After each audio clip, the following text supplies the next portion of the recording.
ချွေးမလေးထွက်လာမှမိုးတိတ်သွားတယ်ဆိုရင်ဟင်းဝင်ရံရဲ့ဖခင်မင်္ဂလာပါရှင်ဇက်မေ channel ကကြိုဆိုပါတယ်နိုဝင်ဘာလ၁ရက်နေ့မှာတော့စိုးပြေသစင်နဲ့ဟင်းဝင်ရံတို့ကမင်္ဂလာလက်မှတ်ရေးထိုးပြီးအတိတ်သေးတွေနဲ့တရားဝင်လက်ထပ်လိုက်ကြပါပြီနောက်ထပ်မင်္ဂလာပွဲ2ခု3ခုရှိသေးတယ်လို့လည်းသိရပါတယ်မင်္ဂလာဆောင်တဲ့နေ့မှာမိုးရွာချလာတာမို့တတို့သားတတို့သမီးနဲ့ဧည့်သည်တွေရောပသိမ်တီးပြူလေးတွေနဲ့ကျင်းပခဲ့ရတာပါ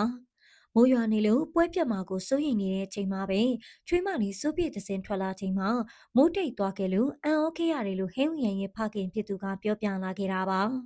ဟိဝီယန်ကစိုးပြေသစင်ကိုချစ်လွန်းလို့တိမ်မောင်းတစ်တောင်းနဲ့တင်တောင်းခဲ့ပြီးလက်ထက်ခွင့်တောင်းတဲ့နေမှာလေတိမ်900လောက်တန်မိုးရှိတဲ့ဗရမ်များလက်စွပ်နဲ့လက်ထက်ခွင့်တောင်းခဲ့တာပါ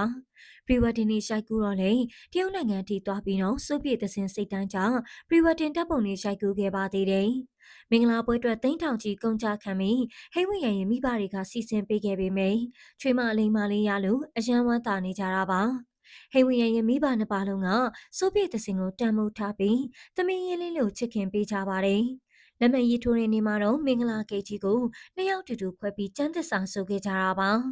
ဟိဝီယန်ရဲ့မိဘတွေကတော့မိသားစုစီကောင်းအောင်သားသမီး3ယောက်လောက်ရစီခြင်းတယ်လို့ပြောကြပါတယ်သဘောကောင်းပြီးချစ်ခင်ပေးမယ့်ရောက်ခမတွေရှောင်းမတွေရှာထားတဲ့စိုးပြေသစင်လေးကတော့အရန်ကန်ကောင်းတာပဲနော်